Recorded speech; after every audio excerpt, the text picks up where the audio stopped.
Greetings, animal lovers and all other earthlings. I'm Dr. Richard Wojciehowski.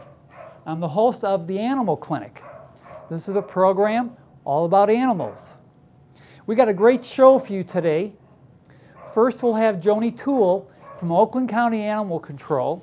She brought a puppy with her to talk about the adoption program and a little bit about licensing. And we'll have Steve Robinson from Common Sense Canine Center, and we're going to be discussing what's the best way to pick out the right dog for your family. So grab your pet, dog or cat. If you don't have one, grab your neighbors and stay tuned for the Animal Clinic. Hi, I'm Sammy Taramina. Hi, I'm Anthony Taramina. Hello, I'm Ian Witherspoon, and I'm between Terminas. And you can be too. Every Friday at 5:30 here on ONTV.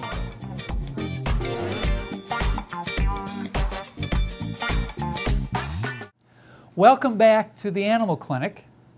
With me right now, I have Joanie Toole. She's from the Oakland County Animal Control Adoption Center. And she has a little pet here that's up for adoption, and Joanie can tell us all about her. This is Bella. She's 12 weeks old. She's a shepherd mix, and she came to us as a stray. So someone found her running around on the streets and brought her to the shelter, and she's currently up for adoption. Okay. And we know that everybody thinks of Oakland County, the animal control, as the dog pound and the dog wardens, but you actually have a big adoption center there also, yes, we don't do. you? What happens is we have to hold our stray dogs a certain amount of days. It's 4 working days or 7 if they have ID on them. And then what happens after that is they're evaluated for adoption. So the shelter in which you come to claim your dog if you're missing your animal and you're looking for your animal is the same shelter if you're looking to adopt a pet that you would come and look as well. Now, can anybody bring over dogs or cats, for that matter, to be adopted? Yes, anyone within Oakland County can bring their animals to our shelter. We do have a lot of people that do bring their pets that can no longer keep them, and we take those as well. And then people that find animals a lot of times will bring them to us, and we do accept them as well. And I know you have her here.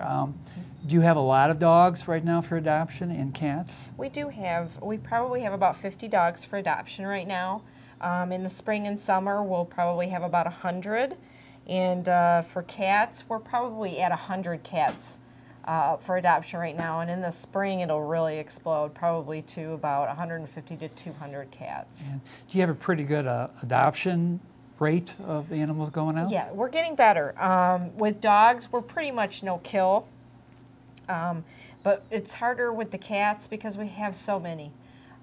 People not spaying and neutering their cats and just letting them roam outside has really made the population grow. And it's hard for us to handle that in a shelter situation because of upper respiratory and other diseases. Once you get one cat in, it just kind of goes through the whole shelter. Yeah. And that, you know, some cats bounce back, and some cats, they just go downhill and they crash. So that makes our euthanasia rate a little higher on the cats than the dogs.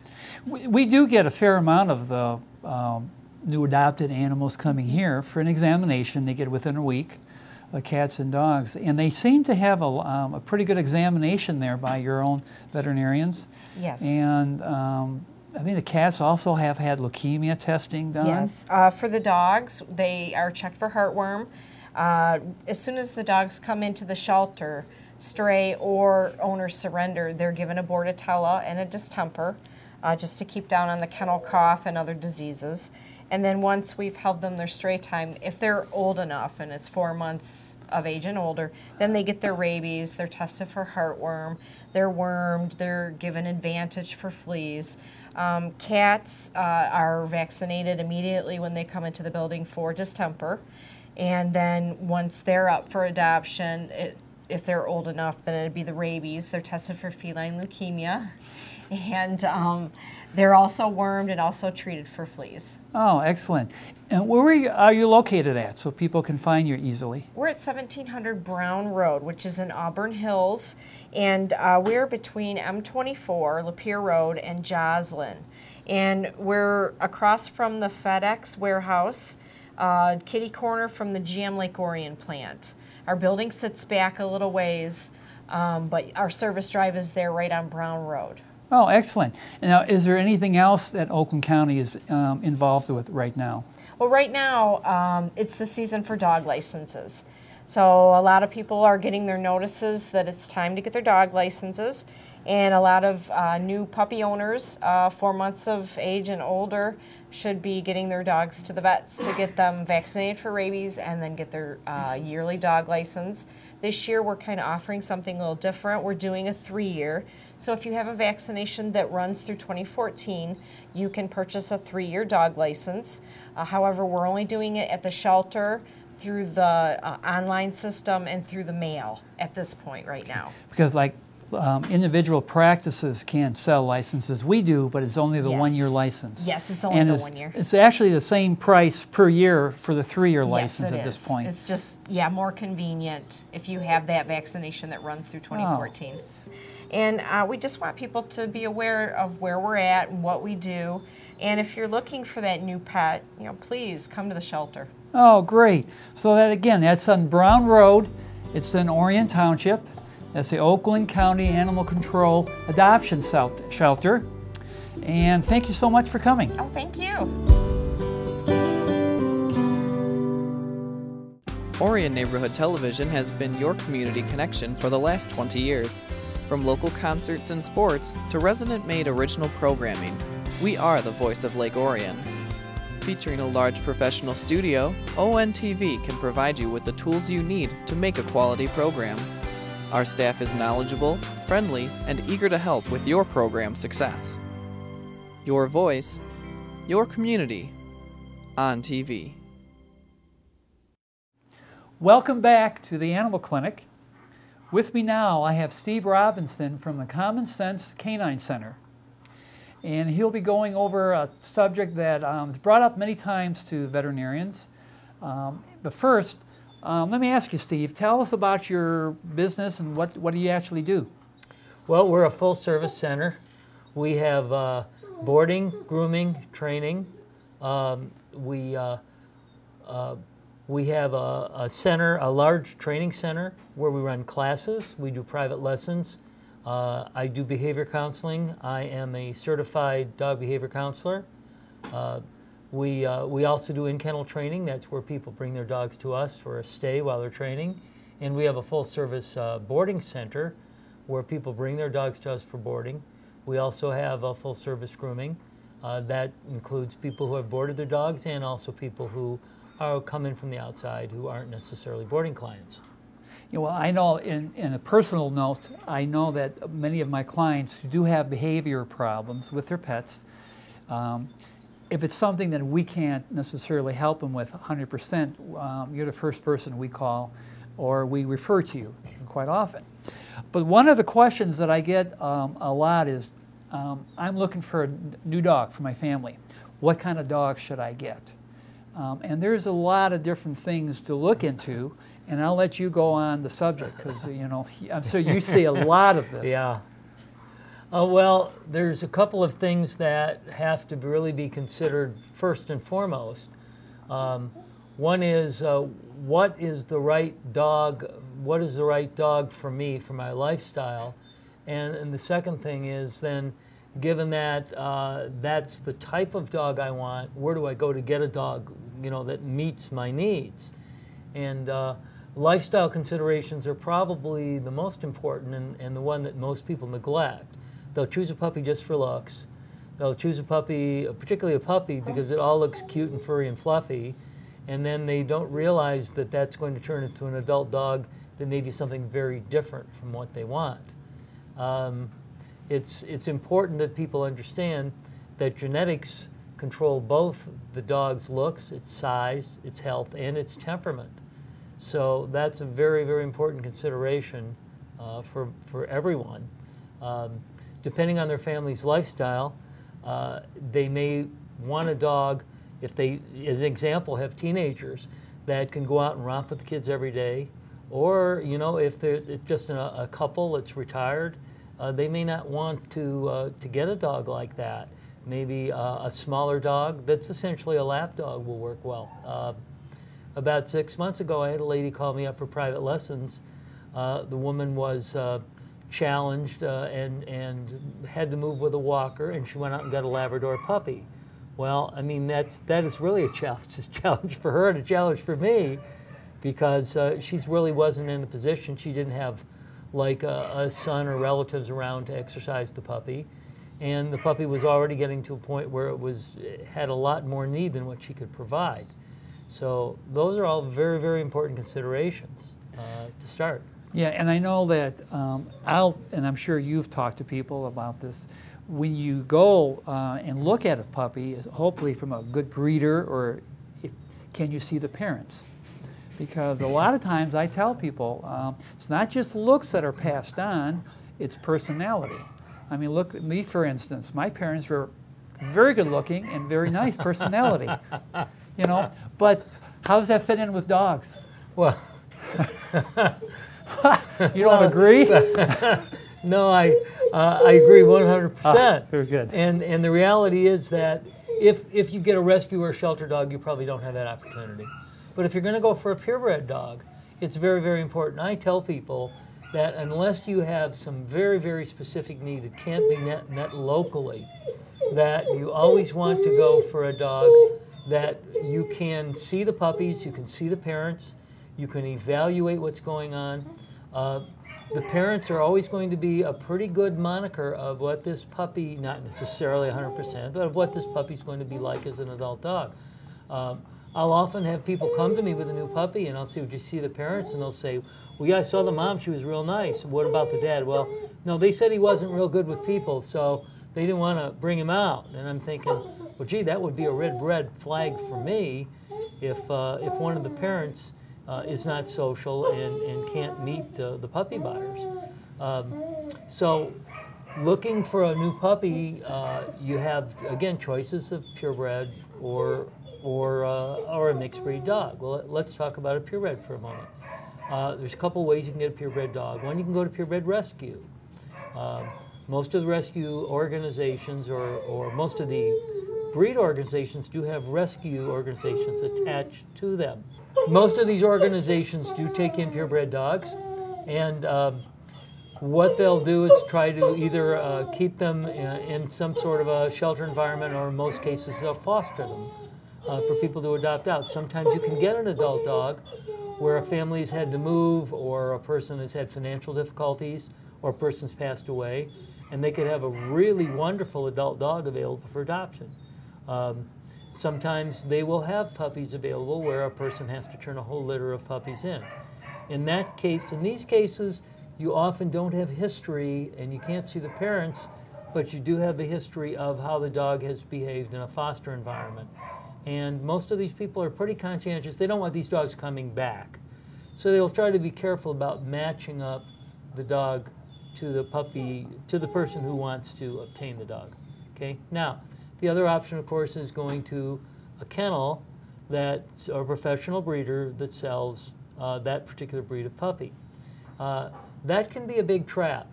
It has been almost my experience that the fancier the website, the less likely they are a professional breeder. The truth of the matter is, and unfortunately, because this is in the age now of mass communication, the puppy mills will have very, very fancy, well-designed websites, and they can become traps for puppy buyers. Again, the key, of course, is that you really, unless you absolutely know what you're buying or you have some unique need, don't want to buy a puppy over the internet where you can't go visit the kennel environment, meet the breeder, see the breeder's dogs, puppies. I have a particular breeder I'm a German Shepherd person, sorta. I have a particular breeder that I recommend in Marshall, Michigan, and I had several people go over there and say, geez, she's had a wonderful, clean environment. I met the adult dogs. I met her, and you know, I was really impressed. And that's what you should walk away feeling like when you see, when you go to a professional breeder. The puppies should all clamor to say, pick me, pick me, pick me. If the puppies are shy or timid, that would be, again, another red flag. If the environment isn't clean, that would be a red flag. So there's things you always have to consider when you purchase a puppy. And you had mentioned too about the internet. You know, the problem I have seen myself is clients will say, well, I can get this dog, it's on the internet. I just have to drive to Kentucky to pick it up. And my feeling is you haven't handled the dog. You've agreed to buy it, and you don't know how it really is going to be in your arms or with your family. Yeah, if the internet site says you have to send me a purchase and then a deposit, and then I'll have a puppy for you when you get here, again, that would be a red flag. On the other hand, there are professional breeders who will require a deposit in advance. It's usually refundable, okay? If you want to reserve a puppy for a breeding, but that's a case, again, where you can see and visit, if you wish, the male and female of the puppy that you're wishing to purchase. Another flag, of course, too, and this may sound a little strange, is that there's going to be a big price difference between buying from a professional breeder and buying from, let's just say, a hobby breeder from not necessarily a puppy mill. Because there are a lot of people who breed dogs as a hobby. The hobby breeder puppy is going to cost you less, but professional breeders, if they do their job, are going to be very conscientious about selecting genetics both for health, looks, and temperament, and they're going to have to charge more. They can't make money selling puppies at a discount. The reality of that, however, is that that puppy was the least expensive purchase initially may cost you a whole lot more in the long run if it has health problems, and you're the one that can tell people what this list is of each breed, and there's a tremendous litany of we got plenty for this breed, and not only that, if the temperament of the puppies isn't sound, then you're going to wind up with a dog that for 10, 12, 14 years that, you know, is going to be a struggle for you. And that really isn't much funny. That's not what pet ownership is supposed to be about. No. I get a lot of questions too. Should I get a purebred versus mixed breed? And, you know, people say, well, my friend has a mixed breed and they're terrific. Never had a skin problem, never had a problem. Yet I can show you as many purebreds that are bred correctly. And it's an individual, you know, situation. But what's your experience with this? Well, and I think that's a very good question. There are a lot of very good rescue organizations and shelter organizations, one of which has been on your program, Oakland County Adoption Center, that are very conscientious about screening and carefully screening both for health and temperament the puppies they adopt. And that's an excellent option. If you don't have a particular desire for a specific breed, adopting a rescue dog is a very good option. You want to make sure that the rescue center you're going to is a well-run, clean center that does screen their puppies, and they should screen their adoptees too. I had some folks come to me last week with a dog that they adopted like 8 years ago at one of these zoo adoption days. Well, I found out, and again, I don't really know exactly the facts, but apparently at some of these adoption days, the people bringing the puppies there for adoption really aren't in a position or aren't allowed to screen the people very carefully. Oh, that's not. So that often they place, even though they want to do the right thing, they really can't take the time to screen the people and make sure it's a good fit for this dog and this particular person who wants the dog. As an example, one of my instructors is very closely allied with Airedale Rescue. And Airedale Rescue will not adopt a dog out unless you have a fenced yard. So, I mean, again, they have different criteria, but the point is they are screening the people and making sure the dogs they have match either the lifestyle of the family or specific criteria that they feel is appropriate in order to adopt a dog out. One of the things that as veterinarians can tell you, is we always know when the latest Walt Disney animal movie came out, because we'll get questions. Where can I buy St. Bernard? Where can I buy a Dalmatian? I've known that there was a movie on about a lion recently because someone called and says, where can I buy a pet lion? And that's certainly, and I'm sure you agree, that's not the way to pick out an animal, by watching what you see on TV. Well, and a lot of it has to do with pressure from the children. After The Lion King was out, we had so many Nalas and Simbas coming into class we couldn't separate them out. But the reality is what happens, and it's an unfortunate consequence, is that when a lot of these movies come out with a particular breed, then all these people jump in as hobby breeders, and what they wind up doing is deteriorating the breed. Dalmatians are one breed that has suffered that consequence, and I'm sure are others that from time to time goes through this period where there's just a flood of these hobby-bred dogs, and again, I don't want to necessarily say they're all bad, but the reality is that the probability of finding a really good puppy in those circumstances is going to be a bit less. Okay, but if anybody does have a dog, even if they got him for the right reasons and they went through and they really checked it out, and there's a problem, and it's something their veterinarian has a hard time helping 100%, they could always call you for some help, and hopefully it'll work out. Well, that's what we're there for. Yeah. We run classes, and our classes, more and more now, we're putting more emphasis on management and socialization as a prelude to training. Management means giving the dog the right social skills to deal with the world. If a dog doesn't have good social skills, then the training becomes irrelevant, because fear will preempt everything. Fear preempts any commands you can give the dog. So we put a lot of emphasis on socialization in our classes. Now, what happens as a result of dogs that don't have good social skills? They wind up becoming adult dogs with issues and problems, and that's where we wind up having to intervene and help. Probably 85 to 90% of my counseling practice involves people with dogs that have aggression problems. I also see dogs with phobias, with separation anxiety, with compulsive disorders, but the bulk of it is aggression problems, because that will drive a person in to see me faster than anything. Aggression problems have three potential negative outcomes. One is an injury to a dog or a person. Okay, the second is what's going to happen to the dog if it does bite someone. And thirdly is the liability to the owner, which is very, very real.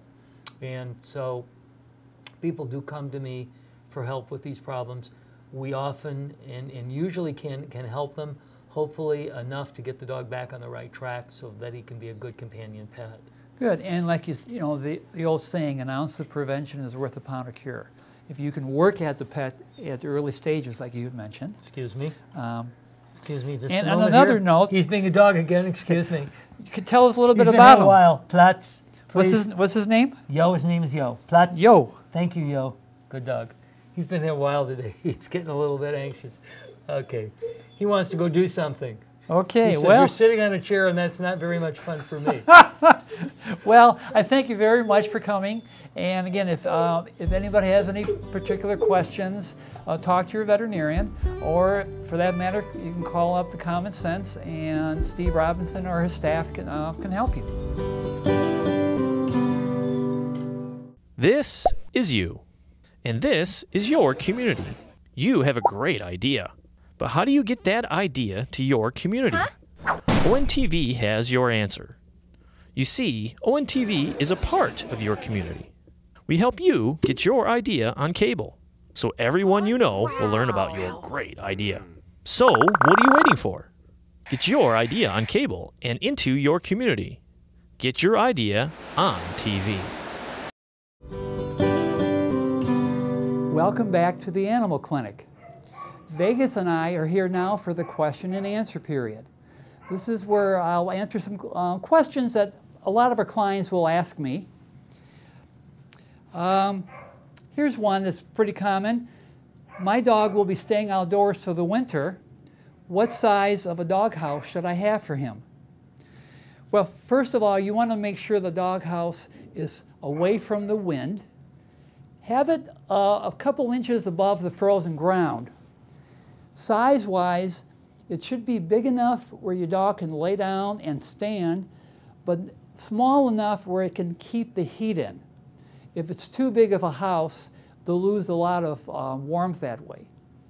Make sure the bottom of the house has some fresh, dry straw or cedar or something in that same way. And here's another winter question. Anything to watch out for if it snows? Anything that can hurt my dog? Well, whether it's a dog or a cat, you want to make sure they stay warm. It doesn't have to be below 0 weather for an animal to get too cold. If they're not acclimated to the weather, a short-haired dog or a small one, or some cats, 40 degrees and under can be, have quite a problem. Now, many people have heard about don't let your pet stay in the car in the summer because that can act like an oven. At the same time, if you let your pet stay too long in the car in the winter alone, it acts like a freezer. That can be a very serious problem. Some people change their antifreeze in the winter. Antifreeze is very sweet tasting to animals, but it's deadly.